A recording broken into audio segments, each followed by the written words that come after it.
the sages might argue that even among learned persons it is common practice to ask questions and give answers on so many subjects as a part of normal life. The sages could point out that Lord Krishna also distinguished among them by his saying Vipraha or Brahmanas and Vaha or your question as expressed in this verse. In this way it is seen that the Lord also accepted the ordinary customs of questions and answers. To answer this argument, Lord Krishna states, Vacharambo Hyanartakaha.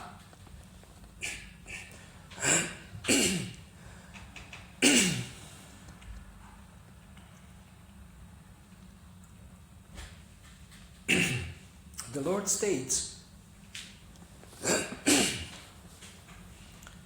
my addressing you as Brahmanas is merely an exhibition of words if we are ultimately not different. I merely reciprocated with your approach to me. Therefore, if we are ultimately one, neither my statement nor your question has any real meaning. I can conclude, therefore, by your question to me that you are all not actually very intelligent. Therefore, why are you inquiring after ultimate knowledge? Aren't you all embarrassed? So this is all from Srila Vishwanath Chakravarti Thakur. And the last paragraph is by the commentators, but also quoting Madhvacharya. Srila Madhvacharya points out in this regard that the question of the sages was not appropriate, since they had already seen their father, Lord Brahma, worshipping the lotus feet of Lord Hamsa. Since their spiritual master and father was worshipping Lord Hamsa, they should have immediately understood the Lord's position, and their question is thus meaningless. Panchatmakeshu bhuteshu samaneshu chavastataha ko bhavan iti va prashno vacharambo hyanartakaha. If by asking me, who are you, you were referring to the material body, then I must point out that all material bodies are constituted of 5 elements, namely earth, water, fire, air, and ether. Thus, you should have asked, who are you 5? If you consider that all material bodies are ultimately one, being constituted essentially of the same elements, then your question is still meaningless, since there would be no deep purpose in distinguishing one body from another. Thus, it appears that in asking my identity, you are merely speaking words without any real meaning or purpose.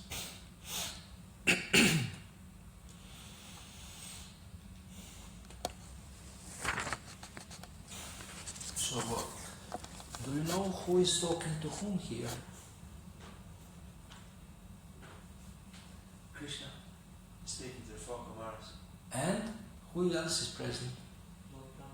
Yes. So he is speaking to 4 Kumaras, but also Lord Brahma is present. And which? Krishna?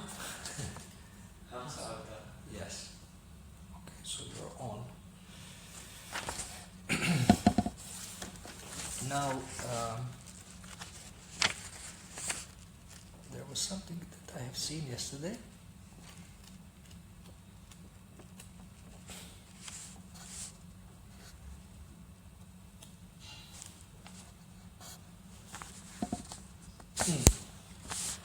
In the introduction of the chapter,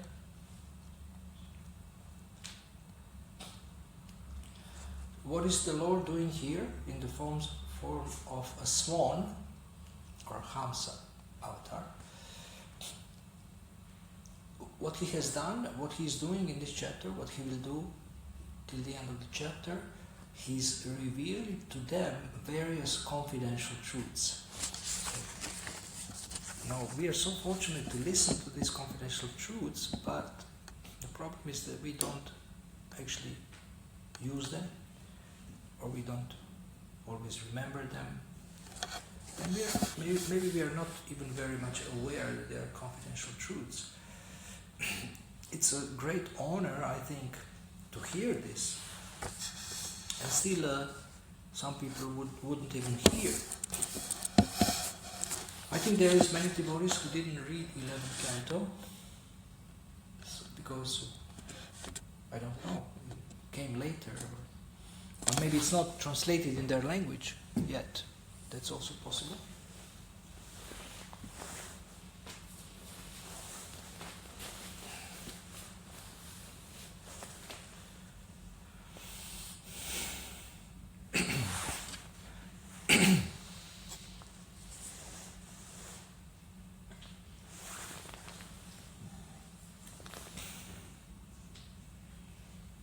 But this canto has Uddhava Gita, and it's, I think, from the 9th to the 27th chapter is Uddhava Gita.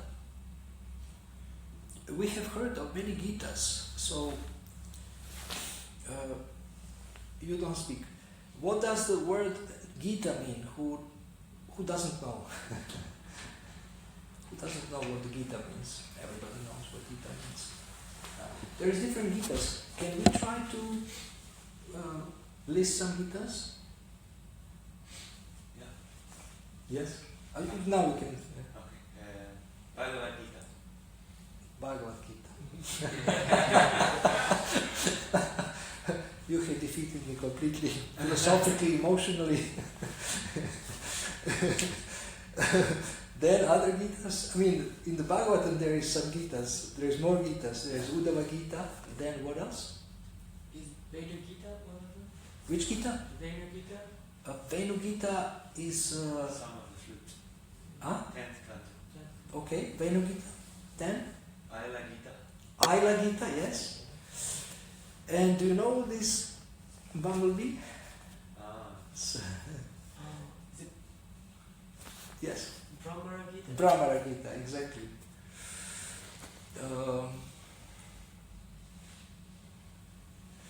There is one Gita that I think you can guess so easily. I spoke about this here recently, and I mentioned it's also in this canto. It has the name something Gita, but maybe you can guess. Okay, I'll tell you. It's the song of the Avanti Brahmana, but how it's called? What is the Sanskrit for mendicant? I think in Buddhist tradition they use this word. I remember when I was reading, before I joined, reading Buddhist books, and they use this for their mendicants, so you don't remember. Bhikshu Gita. Bhikshu Gita. So it's interesting that the philosophy is presented in the form of poetry, like Bhagavad Gita and other, and this is the song of the Avanti Brahmana also. And now this whole Uddhava Gita is also a song. This is verses, this is poetry, but at the same time full of meaning. Srila Prabhupada has written poems, and there is a collection of his poems. I have this PDF, if you like I can send you. So, confidential philosophical truths.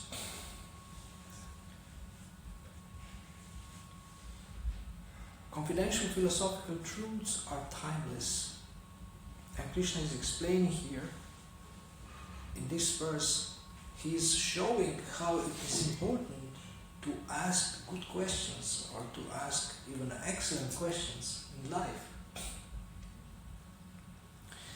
The last 2 days I was attending a training course in Godalming, near Guildford. And it was a coaching course, and we practiced listening to a person or to a client, and also asking questions, asking specific questions. So in helping people, it's very important to ask questions so that we can get information from them. that we know where they stand with their understanding, with their desires, with their thinking, with their feelings, so that we can guide them from where they are to where we want them to be. Now this sounds very condescending and unfair, and like modern coaches, they say, you don't decide the goals, but we, when we help people, we give them the goal. Krishna says, I am the goal. Of course, we don't give them the specifics of how they want to serve.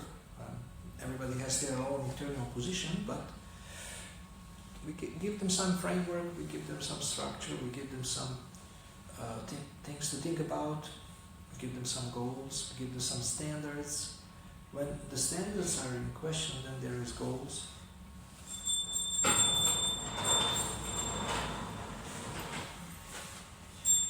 So sometimes they say that you are not allowed to tell people what to do or which goals to choose. So if this is the case, I don't want to coach them, because if their goals are nonsense, I will not help them, I will not associate, I will not assist them. So now Krishna is very, very strongly pointing out to Kumaras that they should be careful what kind of questions they ask. And he is practically chastising them here, that what kind of question is this? Have you thought about before you ask the question? And I remember when I was new in Krishna consciousness, maybe 2 years or less or more, then I asked some questions and then to my spiritual master, and then everybody was laughing. And I was wondering why they are laughing. And he was very kind. He actually didn't laugh, and he also answered very seriously my questions. He smiled a little bit, but he didn't laugh. So sometimes in the beginning we can ask some questions that maybe sound silly, or they are not so relevant to our present situation, to our present advancement. So there is, maybe you have heard, maybe you have read, but there is an art of asking questions. And why is this important? It's important because thinking is consisting of questions and answers. Mainly, our thinking is consisting of questions and answers. And in the 5th verse of the 2nd chapter of the 1st canto, there is a verse which actually describes the importance of questions. The sages of Naimisharanya, Sutta Goswami has thanked the sages of Naimisharanya for asking him 6 questions on which the Bhagavatam is based.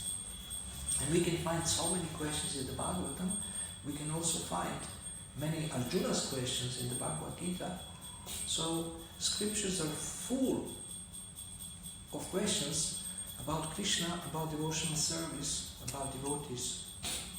And we can take some of these questions and use them to improve our thinking and to improve our service to others and to improve our spiritual life. Maybe you never observed what questions are you asking yourself, but actually the questions that you ask can affect so much how you feel. For example, if you see something wrong, if you ask, who has done this? You become very disturbed with this. How can they do this? You become very disturbed. For example, if you see that the part of the temple is unclean, and this question disturbs you, and maybe disturbs others, someone may say, who are you to ask this question? You may get into a fight because of this question. But another question can help you turn this problem into an opportunity. You can ask yourself, oh, what is the opportunity here to serve? How can I contribute to the cleanliness of the temple? This means taking personal responsibility instead of criticizing. It's very important to take personal responsibility instead of criticizing. Why someone has not cleaned? Who is in charge here? So, this is the question that may disturb you. But if you ask, how can I help? This is resolved, you become peaceful and you do service. You take the opportunity to do service.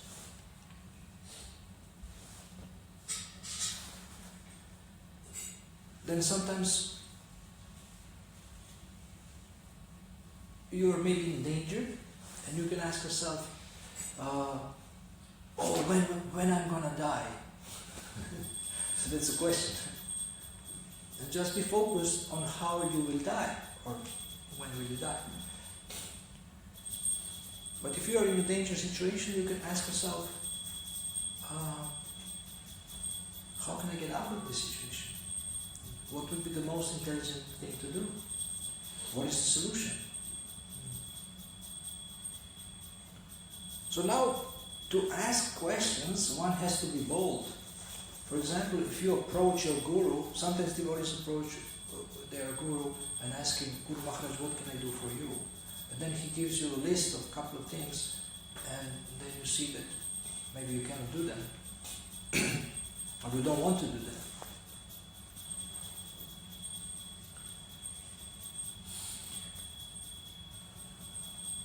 Or you forget this answer, so you ask, but you're not very serious about the answer. But if you practice asking yourself high quality questions, then you can start asking others also high quality questions. And in this way your communications can be of a higher quality. Your interactions with others, you can improve your relationships, and there are so many benefits from asking excellent questions. So, Sutta Goswami said, your questions are glorious because they are in relation to Krishna, Supreme Personality of Godhead. Arjuna in Bhagavad Gita is asking, what is most beneficial for me? When was the last time you have asked yourself, what is most beneficial for you?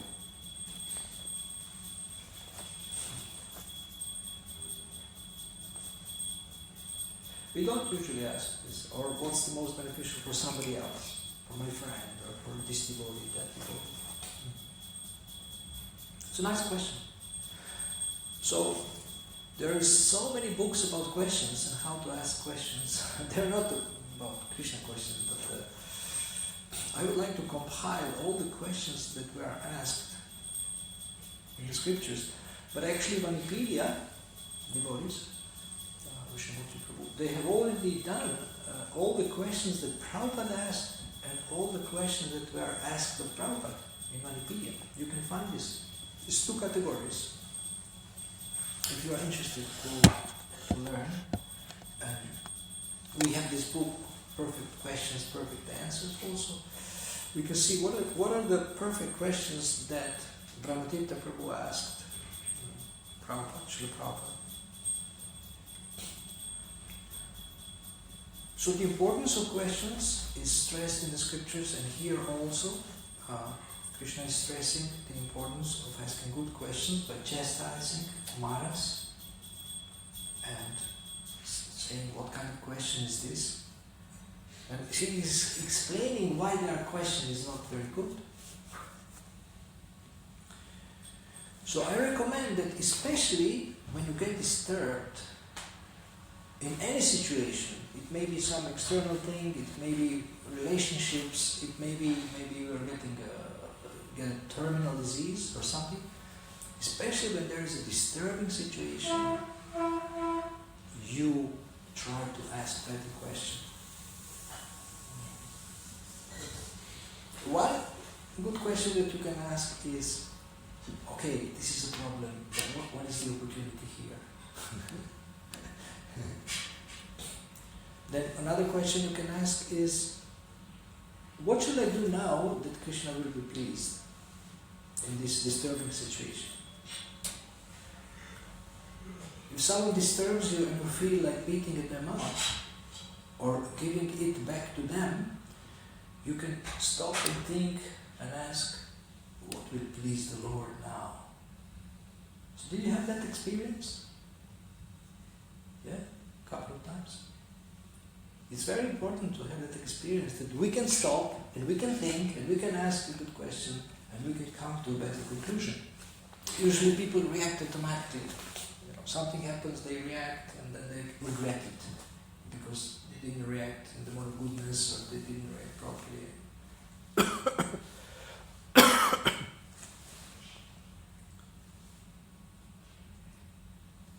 Excellent questions can help us better choose our reactions throughout the day.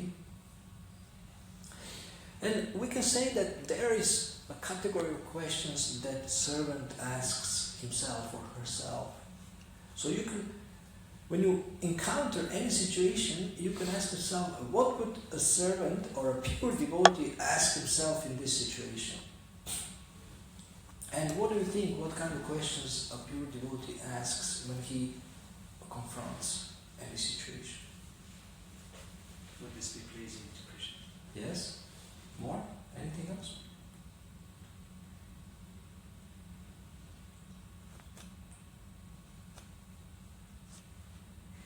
What would Prabhupada do? What would please my spiritual master? What would please my spiritual master? How would my spiritual master act? Yes, how would he act in this situation? What is wise to do? What is in line? What is in according to Shastra? Yes. You have. You were. I haven't seen this yet. Yes. You can also ask in terms of referring to the knowledge. We can ask, like, for example, okay, what modes am I affected in? So then we can recognize that I'm right now affected by the mode of passion, and what will this mode lead to? Will lead to frustration, lead to unfulfilled and limited hankering. So then we have a more detached. So isn't this interesting? You were studying psychology. So isn't this interesting? Modes, how modes work, how the mind works. There is so much psychology, and we will have a course, Vedic psychology, on the 9th, I think, upstairs, by Tiganga Prabhu. And one friend sent me a message yesterday that there was I don't know who held it, but a Vedic psychology course in Slovenia, in Ljubljana. But they were talking about traumas, so I had not seen so much in the Shastra about that. Traumas, how to deal with traumas or subconscious imprints and things like that. But for every effect, there is a cause. And for example, one thing I want to mention that we discussed in the course last 2 days, somebody may start shouting at you, and you don't know why. So, instead of becoming angry, what can you do? Leave. How can you think when somebody attacks you with apparently no reason? What did I do to deserve this? Okay? What have I done to deserve this? Yeah? Yes? No? Your question is, what would you do if someone shouts at you, is angry with you? Yes, when somebody attacks you, he's angry, he shouts at you for no apparent reason, and then how would you think first? Then how would you react? I think the important question is how would you think first? Yes. Well, I guess first have to dissipate kind of like the situation. So just by this back, because usually the instant response is to retaliate, so you want to fight back, but that makes things worse.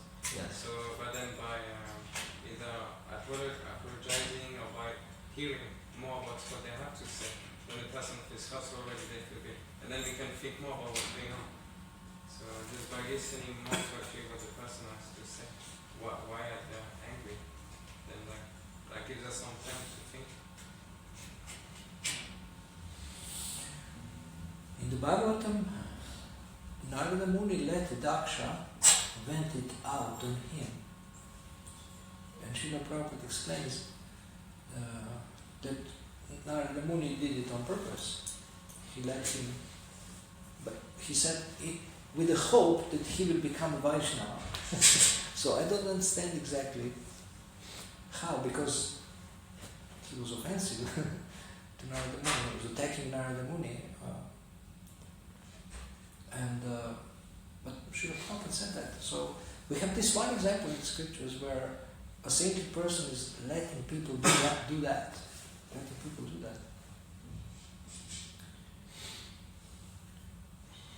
So you mentioned something, I think, along the lines of trying to understand what is behind this. The symptom is anger, is external, disturbed condition. What is behind this? Maybe you are not even the cause, but something else is bothering them. So if you listen and they calm down, and one of the worst things you can do is to tell them, calm down. They get even more angry. In most cases.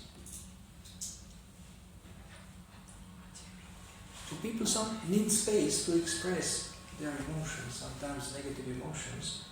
And then after that, sometimes they can even think more clearly. And someone said that crying can make you smarter. Do you have this experience? Okay, maybe you don't cry so much. Well, that doesn't make you smarter. No? No, because I cry a lot. Somehow when you cry, something gets a little bit clear in the head. Yeah. Maybe by the water or the tears. But expressing emotions can put us in a position to think a little bit more clearly. Sometimes, not always maybe. And so therefore, at least I used to be really against any kind of negative emotion, but now I understand that actually sometimes it's just necessary, it's needed. And there is this example in the scriptures where a preacher has done that, and Narada Muni has done that.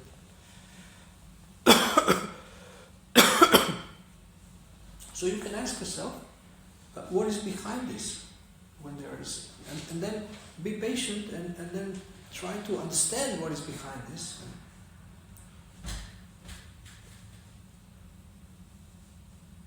It's a very delicate situation, even if you ask them that, what is behind this, you can't ask if it's, somehow you find it out in some other way, what is behind this.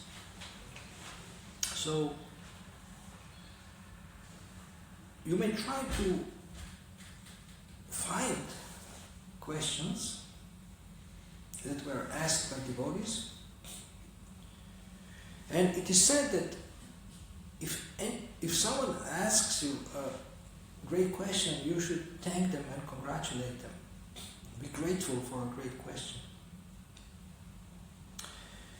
And you may be grateful to the Lord in your heart for giving you a wonderful question in your mind that can help you to become more successful, to achieve your spiritual goals, to live a better life, to serve others. So we are also grateful for the questions that we can learn. But we can practice asking questions. And one thing that some people do is they make a list of questions they want to ask themselves every single day, and then have someone ask them these questions. Or they do it themselves. But if someone else asks you, it's actually better because you feel more obliged and you can become more serious in reflecting on whether you have done something or not. So these are the questions that will cover the most important areas of your life. Like for example, you can ask every evening, or have a devotee, a colleague or devotee ask you, so have you chanted your rounds attentively today? Have you read anything today, any scriptures? Have you done your service today? Have you preached today? Have you overeaten today? So things that we normally want to do, habits we want to have, and these questions can cover those important areas of our lives, or relationships. Have I shown affection to devotees? Have I given a gift today? Have I given a supportive word? Whatever you like your questions to be. But it's very simple and practical too. And in this way, devotees can help each other. I give you my questions, you ask me these questions. You give me your questions, I ask you these questions. And in this way, we help each other to check on our priorities. So bringing some structure into our lives can be very helpful. Then it brings more discipline, more focus. And we can, in this way, we can be more happy and successful in Krishna consciousness. Thank you very much for listening. Do you have any questions?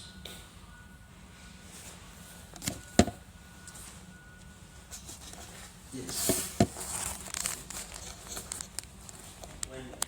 Thank you for your class, for your illuminating and set aspects of this verse. When you speak about self-development,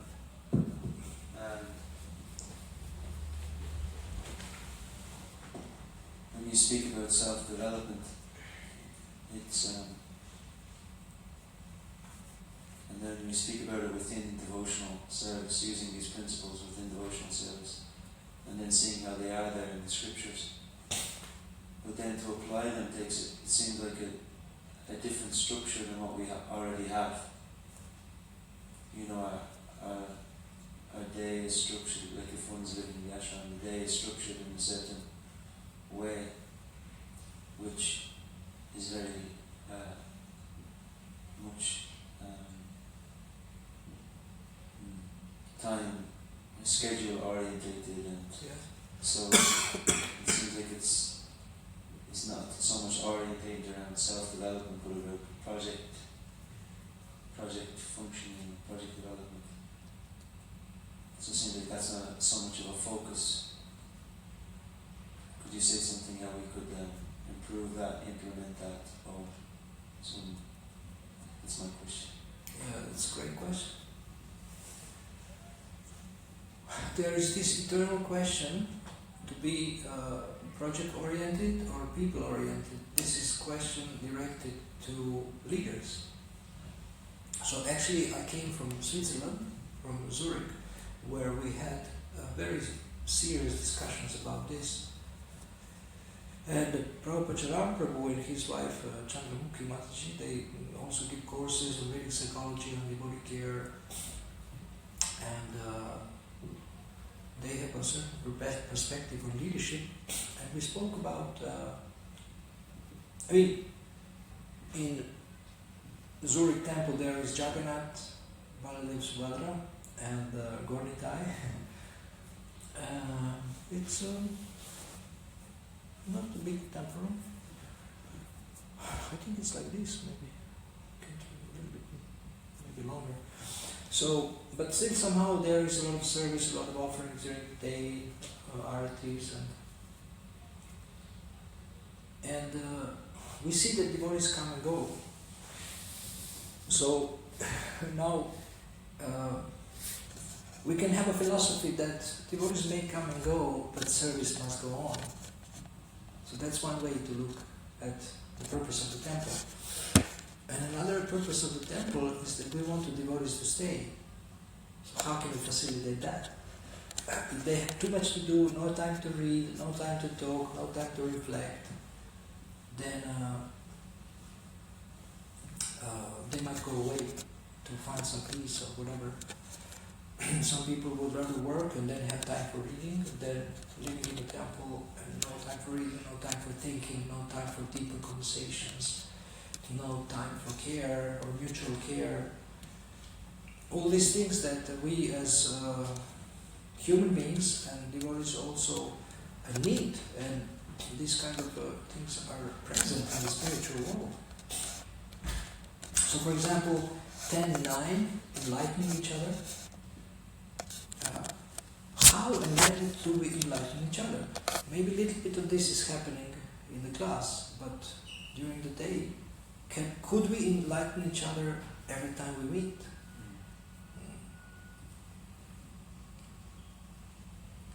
For example, if I meet you, I would like to ask you, how is your success? And then you may say, success in what? And I say, success in everything. But you choose one. Huh? Conquering birth and death. That's our Vaishnava. For example, yeah. I mean, I would like to ask you, I personally would like to ask you, how is your success in japa and in preaching? So that's my preference. But of course, it's better I ask you questions that you would like to be asked. Then I serve you better. So, now, I heard in another project that, it's called Gita Seva. Eternal service has to go on, it doesn't matter who stays. I really don't agree with this philosophy. Every devotee is precious, and we should try to keep everyone. Even if the moment they are like deranged, mentally deranged, or invalid, or useless for service. So this is a big, you really hit, now I would like to write a book about this. You have really now again reminded me of what I was just thinking so much in Switzerland. It's so important. Thank you so much for this question. So these kind of questions are really like penetrating, and this to me it's life importance, questions of life importance. So how do we not lose devotees? And when I work with devotees, I try to help them to find time for these things. These should be big rocks in the week, like top priorities. Having time to talk, having time to think. I mean, the workshops I attended are about thinking. It's called thinking partnership. So I can teach you how to think. I mean, not how to think, but how to create an environment where both of you, if you have somebody that can think deeply and intelligently and creatively about your life and about your goals and about your devotional service. So this, I just can't stress this enough. To me, people are more important than projects than Krishna. I have one letter to Tejas Prabhu where he was complaining. I can give you this letter. You can show it to everyone. We like to hit people on the head with the Prabhupada's quotes, but sometimes it's needed and it's right to do because something we neglect. So he says, Srila Prabhupada, we can't enroll life members, nobody's coming, I don't have devotees to help me. He was in India struggling in some place, I don't remember where. And Prabhupada said, don't worry, Krishna doesn't like to see his devotees being depressed. We are not after some result. We just give all these services so that people are engaged. Of course, on the other hand, he wanted results in other, so it's not contradictory. He wanted so many results, but at the same time, not at the expense of your consciousness, because this is why we are here, to elevate our consciousness. And if our consciousness is going low because of service and because of projects, then what's the use? So now, please, I'm telling you who is responsible for this. Now when we are talking, it may be, GPC is responsible, temple president is responsible, my department head is responsible, and I'm saying you are responsible for this. You have to create for yourself this, if not here, somewhere else. But if we don't have a culture of leadership that is like this, then individuals, I think, are responsible. And just normal that you have to save yourself. So now we were discussing that the deities, are the deities happy that we really serve them so much and people are leaving? I don't believe so. People are leaving. He was happy. Somebody said, I think Chandramukhi said, Krishna spends so much blood to bring one person to the temple and then they leave because of too much service to him. So it doesn't make sense.